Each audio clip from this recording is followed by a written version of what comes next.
Mis hermanos, buenas noches, Dios les bendiga. Bueno, los invito para que nos ubiquemos en 1 Corintios, el capítulo 15, y quiero que por favor estemos leyendo una sola voz el versículo número 58. 1 Corintios, capítulo 15, versículo 58. ¿Listos? ¿Estamos ahí? Bien, leemos este pasaje a la voz de 3. 1, 2, 3. Así que, hermanos unidos, amados, estad firmes y constantes, creciendo en la obra del Señor siempre, sabiendo que vuestro trabajo en el Señor no es en vano. Los invito para que oremos al Señor y pongamos en sus manos este tiempo de estudio de su palabra. Señor, estamos ante ti en este momento, Señor, reconociendo que tú eres nuestro Dios, que tú eres nuestro sustentador, Señor, y que eres tú, Señor, quien guía nuestra vida, Señor, conforme a tu propósito, conforme a tu plan, que es perfecto, Señor. Reconocemos, Señor, que estudiar tu palabra para nosotros es una gran bendición, no solamente algo bueno, sino algo necesario, Señor, para cada uno de nosotros como tus hijos. Te rogamos que tu palabra, que llega a lo más profundo de nuestro ser, Señor, cumpla hoy el propósito con el que tú la envías, Señor. A mi hermano que necesita ser motivado, Señor, por favor, dale ánimo. A mi hermano que necesita ser confrontado, Señor, por favor, haz que tu palabra llegue a su ser, Señor.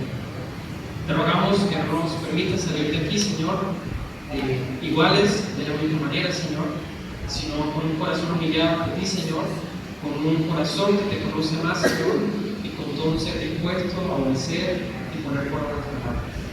Confiamos en ti, Señor, y por eso oramos en Jesús. Amén. Quiero que por favor todos me intenten seguir la corriente en la siguiente situación que quiero plantear. Quiero que nos metamos muy bien en el cuento. Vamos a poner que más o menos aquí hay como que unos 30, 40 hermanos, más o menos. ¿Sí? Por ahí, pero vamos a suponer que somos 50. Y resulta que yo les ofrezco a todos ustedes el siguiente negocio. Y es que tengo un familiar que tiene una empresa de muebles. Y en esa empresa de muebles, él me dijo: Cristian, ¿sabes qué? Ando necesitando mucha madera, pero imagínate que ya tengo un contrato por los próximos 25 años con tal empresa. Así que necesito un proveedor de madera para dentro de 25 años. Entonces yo le digo a mi familiar que espere un momentico, que yo voy a plantearle el siguiente negocio. Y lo que le voy a pedir a todos ustedes que estamos aquí es que entre todos reunamos por lo menos $1 milloncito cada uno, $1 milloncito de pesos, y tendríamos 50 millones de pesos contándonos entre esos 50, para que compremos arbolitos, los plantemos, sembremos unos, póngale 300 árboles, para que dentro de 25 años nosotros seamos los proveedores de esa madera. Y de pronto ese milloncito que usted invirtió hoy, quién sabe, de pronto en un futuro le salga por 10 milloncitos esa ganancia. Entonces, no sé a cuántos de ustedes les suena bien el negocio, cuántos se suman a ese negocio, levante la mano. Suena, claro, si un milloncito lo puedo convertir en 10 milloncitos ahí haciendo nada, chévere, claro. Pero necesito que hagamos algo más. Aparte de reunirse un milloncito, necesito que cada uno de nosotros se encargue de sembrar por lo menos unos 25 arbolitos. Entonces nos tocaría mirar dónde los vamos a sembrar, nos toca ir a cada uno, ponernos así como está, ahí con la palita, y usted sembrar, y nos toca durante esos 25 años echarles agua, mirar que no les pase nada, mirar que la tierrita esté bien, echarle abono durante cierto tiempo. Alguien experto en ese tema podría ayudarnos. Si se lo planteo así, ¿suena buen negocio o no suena buen negocio? Suena, a algunos puede que les suene interesante. Para hacerlo mucho mejor, yo les prometo a ustedes ganancias de aquí a 25 años de por ese milloncito, 20 millones de pesos. ¿A cuánto les suena mejor? Ahí sí por 20 millones uno pues, se esfuerza un poquito más. Resulta que todos aceptamos, vamos, sembramos, dedicamos, echamos agua durante 25 años muy trabajados, muy duros, para que cuando llegue finalmente el día de que tendremos que vender los árboles para madera de muebles, mi familia me diga: Cristian, muy bonitos los árboles que sembraron, pero eso no sirve para muebles.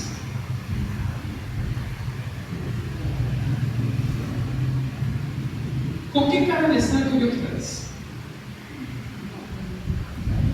¿Cómo se sentirían ustedes llegando a contarle a la familia que el supuesto negocio de la vida que se hicieron de esos 20 milloncitos de pesos fue pérdida? ¿Cuántos se sentirían estafados? ¿Quién sentiría que yo los estafé? ¿Cuántos? Muchos, ¿verdad? ¿Cuántos sienten realmente que esos 25 años se perdieron? Y no solamente los 25 años, el milloncito y el tiempo que invirtieron para esos árboles. Mis amados hermanos, porque claramente esta es una situación hipotética, esa misma sensación de que nuestro tiempo, nuestra vida y todo lo que nosotros somos se está desperdiciando, temo que este mismo sentimiento, esta misma actitud la estamos nosotros planteando con el servicio al Señor. Mi hermano, podemos perder negocios, podemos perder nuestro tiempo en algunas cosas, pero puede usted tener la completa seguridad de que el trabajo en el Señor no se pierde. Como lo menciona la misma Escritura en 1 Corintios 15:58, el trabajo al Señor no es en vano. ¿Alguno de ustedes podría definirme lo que significa vano? ¿Qué tienen por vano? ¿Cómo qué? Perecedero. No sirve de nada. Por ahí dijeron otra palabra. Perecedero, muy bien. Y hay una palabra muy específica que nos ayuda a definir lo que significa vano, que podríamos decirlo como vacío, o mejor dicho, inútil. Y hermano, ¿se atrevería usted a decir que servir al Señor es algo inútil? ¿Que nuestro tiempo invertido al Señor es un tiempo inútil? Quiero que por favor consideremos a la luz de 1 Corintios capítulo 15 tres razones por las cuales usted y yo podemos concluir que el trabajo al Señor no es en vano. Tres razones sencillas, muy fáciles de recordar y que se muestran a lo largo de todo el capítulo. Así que si usted en algún momento, mi hermano, se ha sentido desanimado, ha sentido que no tiene el mismo interés por servir al Señor, si algunos de ustedes incluso han considerado renunciar al servicio ministerio que tiene en la congregación, hermano, el servicio al Señor no es en vano. Consideremos la primera razón que encontramos en el capítulo número 15. Y para hablar de lo que presenta el capítulo 15, quiero que tengamos en consideración las siguientes cosas y les voy a pedir que nos traslademos a algunos capítulos para tener un poco de contexto.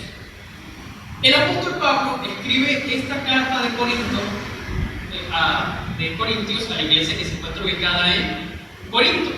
Y el tema es que la iglesia en Corinto tenía una cantidad de problemas que la verdad muchos de nosotros como que pasamos por alto. Por favor, acompáñenme al capítulo 3 de 1 Corintios. Y quiero que consideremos los primeros dos versículos que aparecen aquí.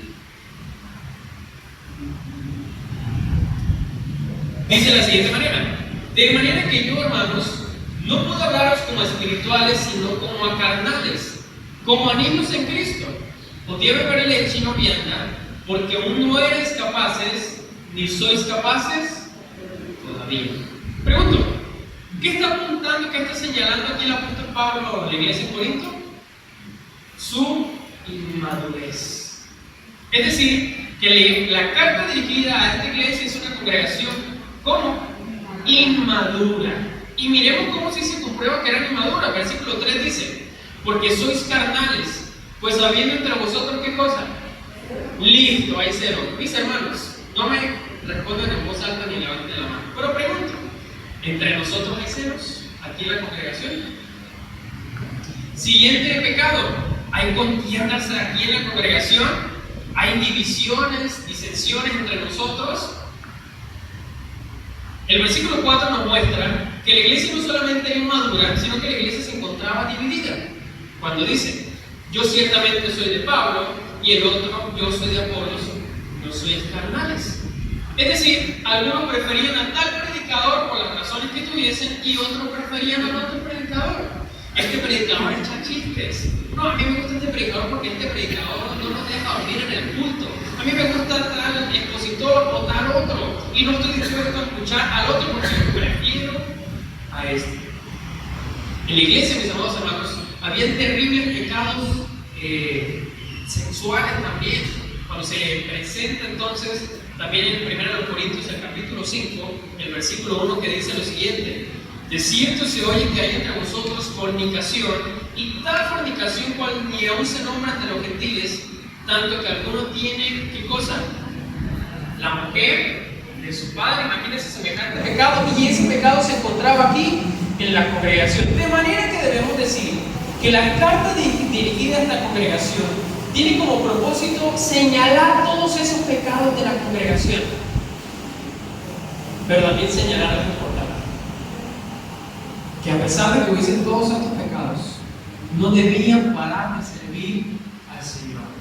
¿Qué tal que porque alguno de nosotros dijese, no, pero es que tal hermano es chismoso, entonces como él es chismoso, pues yo no trabajo para el Señor, yo no hago nada? Ese ambiente se encontraba en la congregación. Ahora sí, saltemos al capítulo 15, por favor.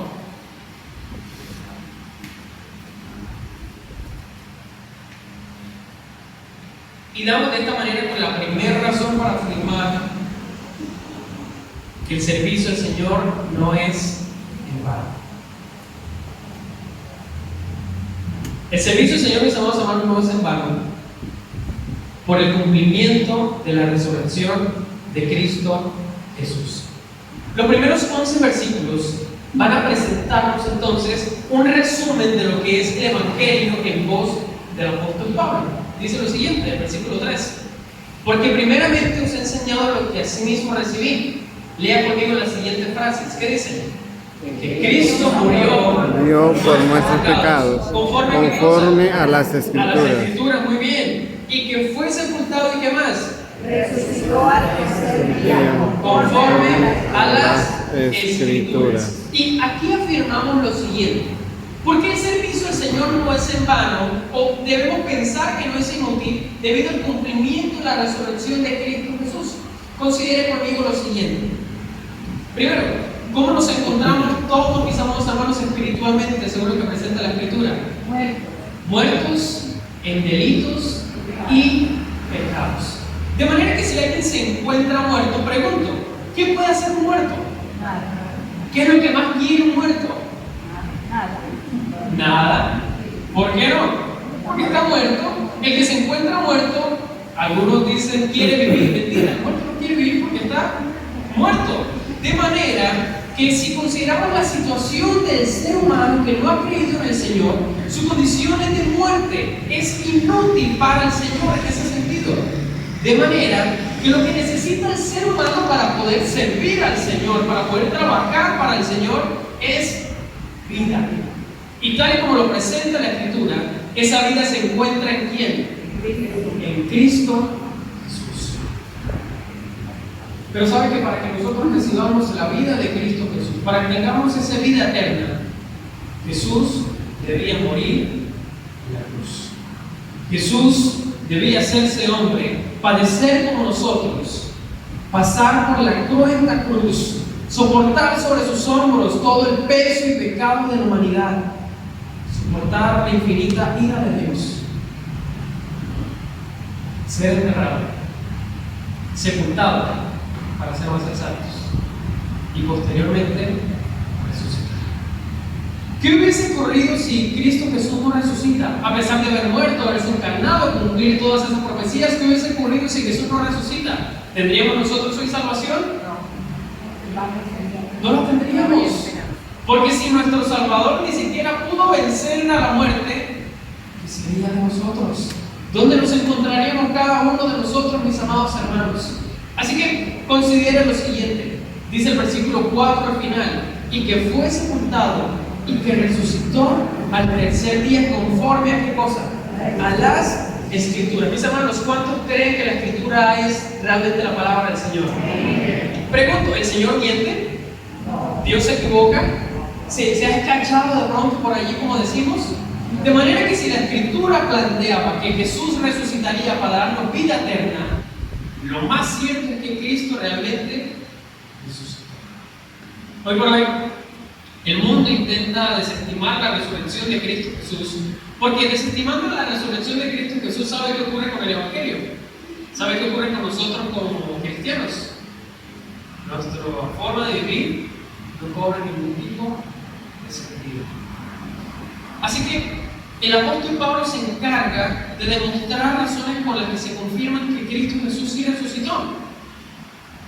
Recuerdo que hace unos años, cuando murió Michael Jackson, no sé si ustedes recordarán la noticia cuando él murió, empezaron a sonar falsas noticias donde decían que habían visto a Michael Jackson por ahí vivo y que lo habían visto por ahí caminando por tal lado.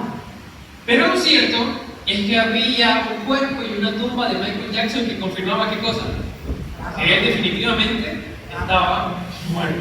Y si Michael Jackson se apareció a más personas, pregunto, ¿dónde están esos en los que se le apareció Michael Jackson? No está por ahí.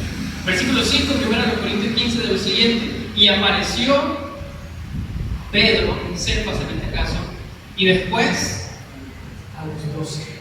Es decir, que hay testigos oculares de qué cosa? De la resurrección de Cristo Jesús. Estos 12 hombres pueden darnos testimonio de que Jesús pasó por la cruz, fue sepultado y posteriormente ¿qué cosa? Resucitó. ¿Recuerdan un hombre que dijo hasta no ver, no creer? ¿Y Jesús qué hizo? Mostró sus manos, sus pies, y de manera irrefutable le comprobó que él había resucitado. Por esto dirá, los 12 se pusieron de acuerdo. Miren lo que dice el versículo 6 de 1 Corintios 15. Dice lo siguiente: después apareció ¿a cuántos? 500 hermanos a la vez, de los cuales muchos viven aún. Se estima que esta carta, mis amados hermanos, fue escrita más o menos para el año 55 después de Cristo. Significa que para esta época, si alguien decía Jesús no resucitó, que alguien dijese Jesús no resucitó, los que estaban vivos y habían visto Jesús podrían decir, eso es mentira, Jesús sí resucitó. Y aquí se mencionan entonces que formaban parte de estos 500. Continúa diciendo el versículo 7: después apareció a Jacobo, después a todos los apóstoles, y al último de todos, como un abortivo, le apareció ¿a quién? A Pablo. Significa entonces que tenemos aquí por lo menos 513 personas distintas que afirman haber visto a Jesús resucitado después de su muerte. Y aquí donde debemos considerar lo siguiente, mis amados hermanos: el cumplimiento de la resurrección de Cristo Jesús confirma que lo que las Escrituras dicen es verdad, es cierto. Y aquí vamos a un tema muy importante también, porque la Escritura también afirma que Dios es justo. Y la justicia de Dios implica que el Señor va a castigar a quienes merecen ser castigados, pero también implica una cosa, que los que hacen su voluntad también, ¿qué cosa? Serán recompensados. Que aquellos que sirven para el Señor conforme a lo que presenta la Escritura, en un futuro escucharán las palabras buen hecho, bien, buen siervo y fiel. Sobre poco fuiste fiel, sobre mucho te pondré. Entra en el gozo.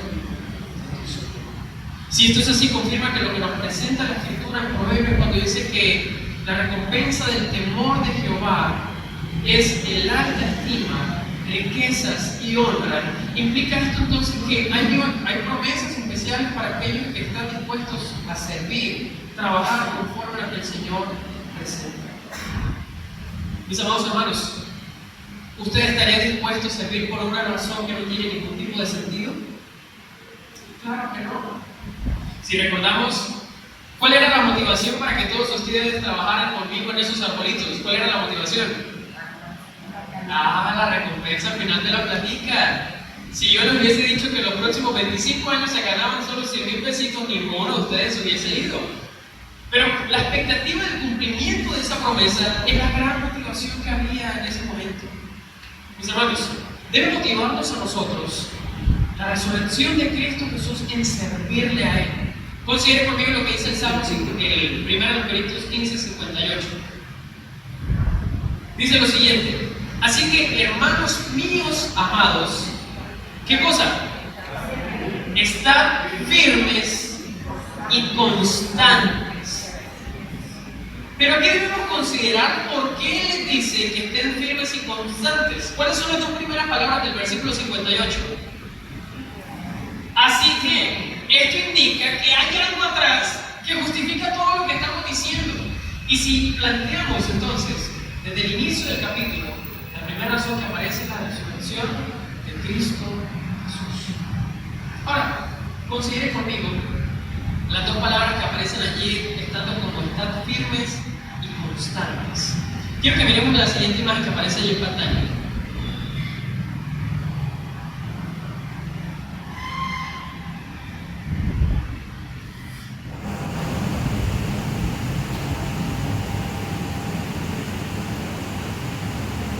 Ya casi.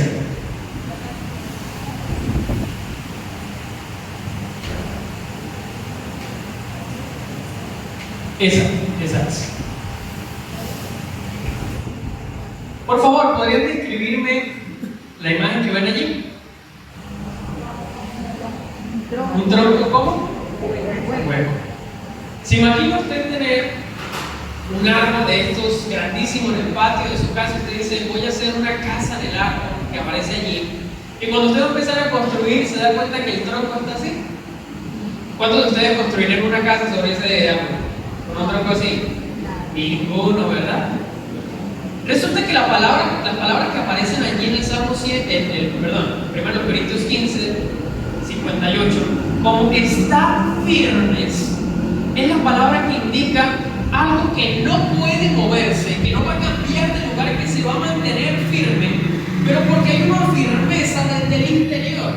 Hay una firmeza que desde lo más profundo de la persona, en este caso del árbol, impide que sea movido. Fácilmente se puede tumbar ese árbol, porque ¿qué hay en su interior? Absolutamente nada. Mis hermanos, no podemos nosotros estar firmes en el Señor si en lo más profundo de nuestro ser tenemos dudas todavía sobre la obra del Señor. No puede haber motivación para nosotros para servir al Señor. No podemos estar convencidos, firmes en el lugar en que nos encontramos, si todavía en nosotros hay temores, hay cosas que no hemos solucionado todavía. El joven que aún considera que de pronto servir al Señor, vivir para el Señor, no tiene ningún propósito finalmente con el resto de su vida, está mostrando en su interior. Sí. El anciano que piensa que porque llegó a sus 60 años al creer en el Señor y que por lo tanto no puede hacer nada para servir al Señor, su interior se encuentra así. Porque ¿cuáles son sus convicciones entonces? ¿Dónde se encuentra lo que hace sólida a esa persona? Por otro lado, la palabra constante que aparece allí se retrata con la siguiente imagen. Pregunto, ¿cómo se ve ese árbol ahí?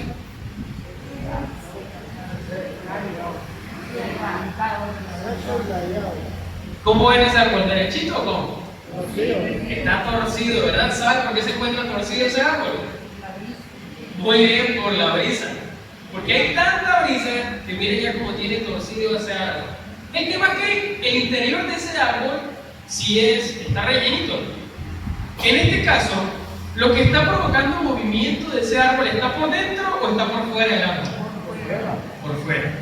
De manera que la palabra constante apunta a la incapacidad de ser movido por alguien más, a la incapacidad de ser movido por lo que me diga la otra persona. Mis hermanos, ¿a cuántos de ustedes de pronto en la calle no les han dicho, pero otra vez para culto, otra vez vamos para allá para la iglesia? Que la iglesia ya ha metido. Otra vez vamos montando estados versículos en tu WhatsApp. Otra vez la misma cosa. Otra vez te vas a ir para allá al cuarto a orar nuevamente. Ya no querías salir del cuarto de todo lo que te la pasabas orando allá. Otra vez vamos a cantar, otra vez una cosa en la otra. Este tipo de afirmaciones o de quejas o de reclamos contra nosotros, ¿qué provocan en el que no se encuentra bien cimentada la palabra? Desánimo. Y empiezan a zarandearlo como se encuentra el arbolito ahí, movido de un lado para el otro, y se va para este lado, que le dijeron, que allá en tu iglesia todos se visten como viejitos ya, entonces este no para acá. No, que allá en tu iglesia no hacen esto y lo otro, y se va para este lado. El Señor quiere de nosotros, mis amados hermanos, convicciones sólidas. Pero ¿sabe cuál es el problema? Que el que no conoce al Señor, ¿de qué va a estar convencido? ¿Qué va a creer? ¿Qué va a pensar él? Así que considere conmigo lo que continúa diciendo el capítulo 15. Y quiero que en esta oportunidad nos centremos en lo que dice el versículo 12 del capítulo 15.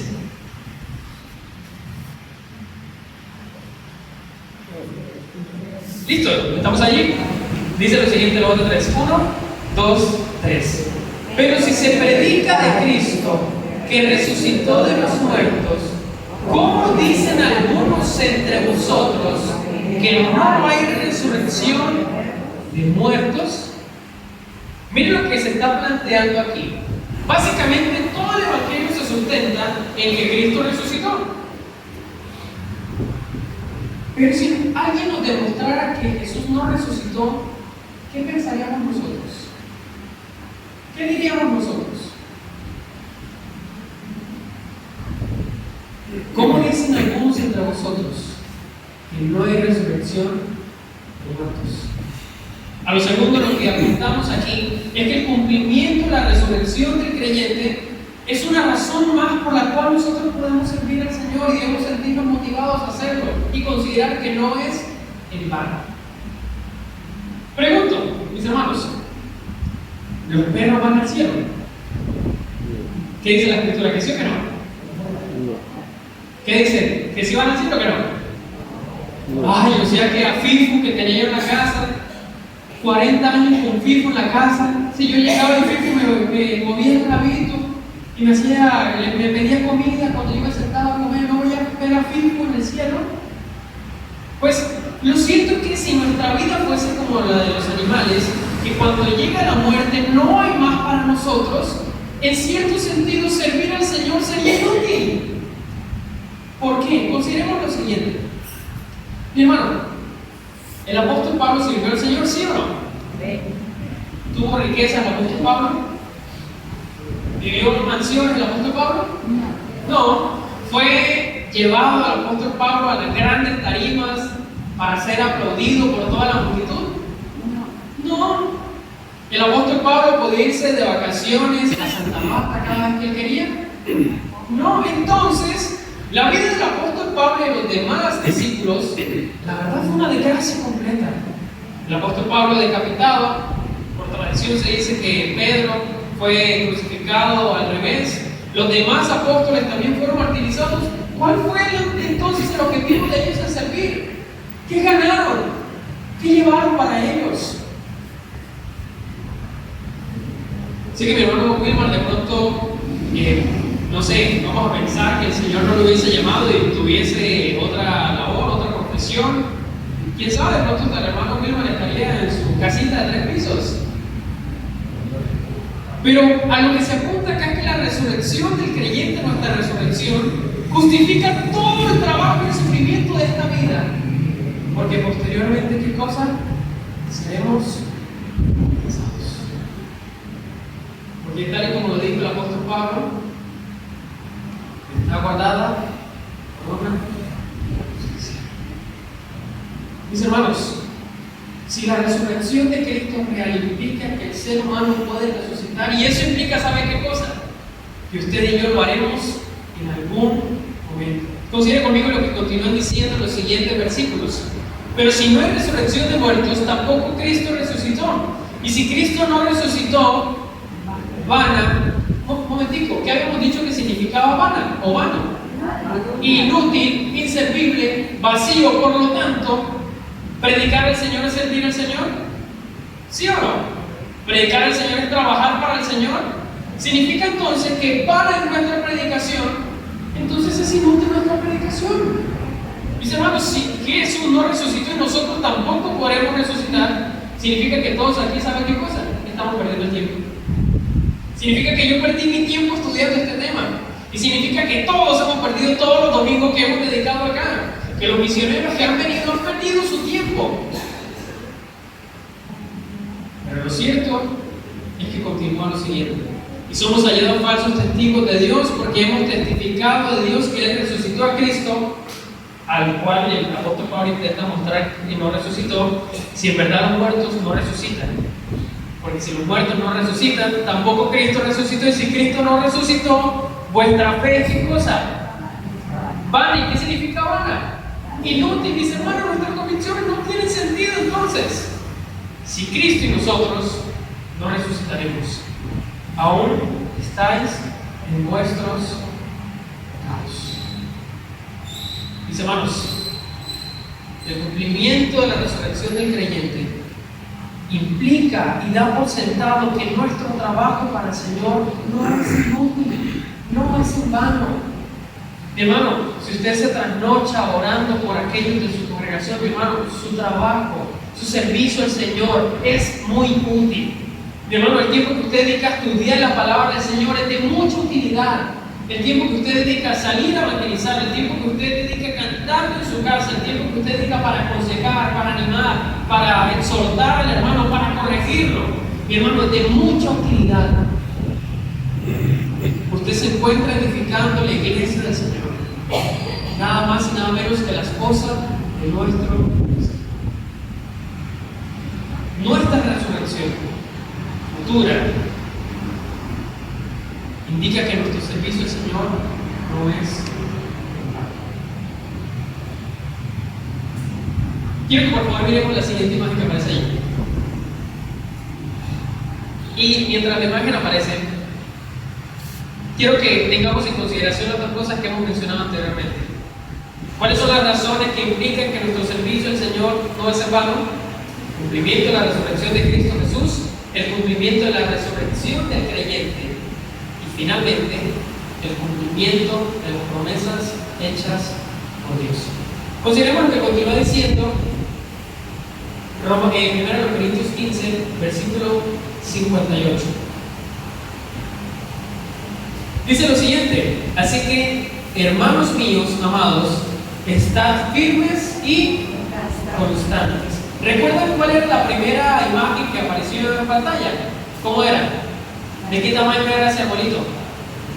Pequeñito, ¿verdad? ¿Cómo es este árbol que aparece allí? Adulto. Grandísimo. ¿Se ve bonito o se ve feo ese árbol? Está bonito, está chévere, como de pronto para ir a sentarse uno por ahí, descansar. De esos días que de pronto hará tanto calor. Resulta que el versículo 58 nos indica que la forma en la cual nosotros nos encontramos o podemos llegar a ser firmes y constantes, y es, seguro que continúe diciendo el versículo, creciendo en la obra del Señor siempre. Y quiero que lo consideremos de la siguiente manera. Imagínense un hermano que llega a la congregación y dice: yo no me congrego más, y deja de congregarse. ¿Ese hermano podrá crecer espiritualmente alejado de la obediencia al Señor? No. Y el hermano en su casa dice: no, yo no vuelvo a leer la Biblia ni orar. ¿Crece ese hermano espiritualmente? No. Cada vez empieza a echar para atrás y para atrás. Y cuando alguien le diga: no, es que Jesús no resucitó, ¿qué va a decir ese hermano? Pues ¿sabes qué? Tiene como razón. Cuando ya le digan que lo que están haciendo en tu iglesia es pérdida de tiempo, él va a decir: ¿sabes qué? Tiene como razón. Cuando en sus estudios le digan: ¿sabes qué? ¿Por qué el cristianismo sí tiene la razón de tantas religiones que hay? Él va a decir: ¿sabes qué? Tenía razón. Y sus convicciones ya están siendo movidas, como el árbol que veíamos anteriormente, Y por eso el hermano no va a poder crecer, no va a poder mantenerse firme y constante. Creciendo en la obra del Señor siempre implica que cada uno de nosotros abunda en obediencia al Señor, en esas cosas que el Señor nos ha dicho. Mis hermanos, ¿estamos dedicando tiempo para orar nosotros? ¿Usted en su casa está dedicando tiempo para el estudio de la palabra? Esposos que se encuentran y padres que se encuentran aquí, ¿ustedes están liderando su hogar espiritualmente? Hermanas, ¿ustedes están sometiéndose a su esposo como el Señor lo dice? Todas estas cosas hablan de nuestro servicio al Señor. Porque servir al Señor solamente pararse acá y tocar o cantar, servir al Señor solamente el que mueve las diapositivas, servir al Señor es cada cosa que hacemos nosotros que agrada al Señor. Y en ese sentido, servir al Señor prácticamente es toda nuestra vida. El mismo 1 Corintios nos presenta que sea que comáis o que bebáis o que hagáis cualquier otra cosa, hacerlo ¿qué? Todo para la gloria del Señor, de manera que en cualquier escenario podemos servir al Señor. Pero miren lo que finaliza diciendo el versículo 58. Creciendo en la obra del Señor siempre, ¿cómo? Sabiendo que vuestro trabajo en el Señor no es en vano. Y aquí hay algo importante, porque aquí el Señor nos está prometiendo una cosa, y es que nuestro trabajo, nuestro servicio para Él, ¿cómo es? No es en vano. Hermano, el cumplimiento de esta promesa que el Señor nos está haciendo tiene que motivarnos también a servir. ¿Por qué? Porque ya lo justificó anteriormente con todo, con la resurrección de Cristo Jesús, con nuestra futura resurrección, y finalmente el Señor pone su sello de fidelidad diciendo: yo se los afirmo. ¿Podemos señalar a Dios de mentiroso? ¿Podemos señalar a Dios de que cambia y que cuando estemos en la tarea nos diga: ¿saben qué? Lo que pasa es que a mí se me olvidó todo lo que ustedes hicieron. Qué pena con ustedes. Tocó borrón y cuenta nueva para todos. ¿Saben que a mí se me olvidó el día que usted creyó en mi hijo? Qué pena. Me toca bajarlo del cielo, mandarlo para abajo. El Señor aquí está prometiendo que cada cosa que hacemos no es inútil, ni hueca, ni vacía. Mis hermanos, podemos perder, de pronto podría decir que podemos malinvertir nuestro tiempo en televisión, en el celular, con malas juntas, con personas que no debemos estar, hablando cosas que no debemos hablar. Pero cada cosa que se hace para el Señor, mis amados hermanos, es un tesoro para el cielo. Cada cosa que hacemos para el Señor es una obra de obediencia a Él. Pregunto, ¿el Señor olvida algo? No. Hermano, ¿usted cree que el Señor va a olvidar su esfuerzo, su dedicación en obediencia? Mis hermanos, Cristo resucitó y nosotros lo haremos.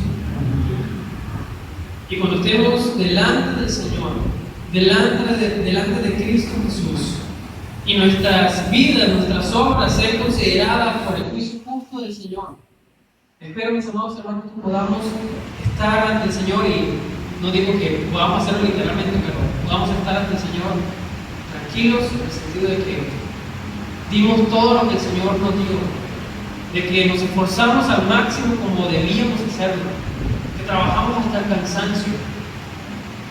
Si pudiésemos tener la misma afirmación del apóstol Pablo, que si era necesario, se gastaría hasta él mismo. Quiero que consideremos algo para finalizar, y vemos la última, esa imagen. Resulta, mis amados hermanos, que la historia del hombre que recaudó dinero para invertir en árboles y venderlos como muebles es una historia real y ocurrió en 1578, y se dice que le ocurrió a un hombre llamado Leonidas Claro, quien plantó todo un bosque ubicado en la playa de Belén. Este hombre no pudo vender esos árboles para muebles, pero ¿sabe? Posteriormente, este bosque que él plantó, conocido ahora como Los Pinos, es un lugar al que muchas personas llegan, donde semanalmente llegan cientos de personas a disfrutar de este lugar. No lo pudo vender como madera para muebles, pero ahora es un lugar de ingresos constantes. Ahora es visto como un lugar turístico. Miremos la siguiente imagen también. Un lugar donde muchas personas, por el orden en que fueron planteados y su organización, atrae a muchas personas. Mis hermanos, Leónidas en ese entonces pudo pensar que su esfuerzo sembrando cientos y cientos de árboles no valió la pena. Sin embargo, el error que él cometió hoy es de bendición para nosotros. Hoy es disfrutado por nosotros. Mis hermanos, a diferencia de Leónidas, nuestro servicio al Señor no es ningún error. Nuestro servicio al Señor es una gran bendición. Nuestra oportunidad de cantar, de orar, sea que seamos vistos o que sea en el lugar más recóndito de nuestra casa, es útil, es de bendición, es de gran ánimo. Mis hermanos, sus oraciones por quienes predicamos son de gran bendición para quienes predicamos. Sus oraciones por los jóvenes son de gran bendición para ellos. Mis hermanos, nuestro tiempo en servicio al Señor no es inútil.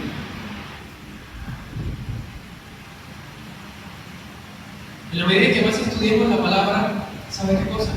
Más sabiduría tendremos para aconsejar a alguien. Y aconsejar no es una función inútil.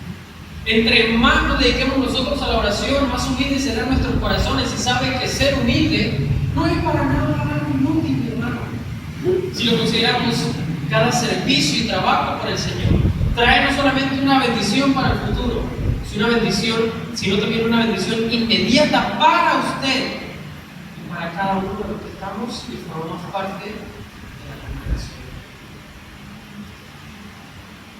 Leónidas de pronto no se ganó los supuestos 20 milloncitos que yo les ofrecí a ustedes, pero su legado hoy por hoy también se disfruta. Mis hermanos, el trabajo al Señor no es inútil y en vano. Disfrutemos del servir al Señor, hagámosle con mucho más ánimo, y el Señor vendrá pronto con nosotros y disfrutaremos de todas esas bendiciones que Él ha ofrecido para sus siervos. Quiero invitarles, mis hermanos, que nos pongamos en pie y lanzar un reto para cada uno de nosotros durante esta semana que tenemos. Y es que leamos el versículo número 58 en 1 Corintios 15 y propongámonos como meta esta semana memorizarnos este versículo. ¿Listo? Vamos a leerlo a la voz de tres. 1 Corintios 15, 58. 1, 2, 3. Así que, hermanos míos amados, estad firmes y constantes, creciendo en la obra del Señor siempre, sabiendo que el Señor no es hermano. Señor, en esta noche te agradecemos, Padre, el recordatorio, Señor, de que servirte a ti, Señor, aunque no seamos vistos, Padre, es de gran bendición para nosotros, para tu iglesia, y es de adoración a ti, Señor. Y no hay propósito más grande, Señor, ni labor más excelsa para nosotros que rendirle gloria y honor a Dios que todo lo merece. Señor, servirte a ti no es ningún error, es un gran privilegio para ti. Recordamos, Señor, el sufrimiento de tu Hijo Jesucristo, Señor, en la cruz, pero que finalizó con su resurrección, Señor, y recordamos también por tu palabra que hoy Él se encuentra sentado a tu diestra, Padre, en su gloria perfecta. Señor, si Cristo resucitó, también hay una promesa para nosotros de resurrección, Padre. Tal como el apóstol Pablo lo presentaba, Señor, ¿quién me librará de este cuerpo de muerte, Señor? Nuestro deseo también es ser librado de este cuerpo y de este mundo, Señor, en el que luchamos con nuestros deseos, Señor, y con nuestras intenciones pecaminosas, Señor. Pero a pesar de eso, gracias por la capacidad que nos das, por tu Espíritu Santo, de servirte, Señor, no en nuestras fuerzas, sino en las tuyas, Señor. Motiva nuestros corazones a hacerlo con dedicación, Señor, y compasión. Motiva a nuestros hermanos en la congregación, Señor, que de pronto se encuentran muy desanimados también, Señor. Úsanos a nosotros, Señor, como obreros tuyos, para darles ánimo, motivación, Señor, consuelo a aquellos que lo necesitan. Desarróllanos, Señor, y permítanos crecer como esos árboles plantados junto a corrientes de agua, Señor, que dan su fruto en su tiempo. Y su hoja no cae, Señor, por la meditación que tenemos en tu palabra. Gracias, Señor, porque cumples tus promesas. Porque cumples, Señor, porque eres justo, Padre, y porque deseas de nosotros que te sirvamos, que te seamos adoradores, Espíritu. Te alabamos, Jesús. Amén. Gracias, hermano.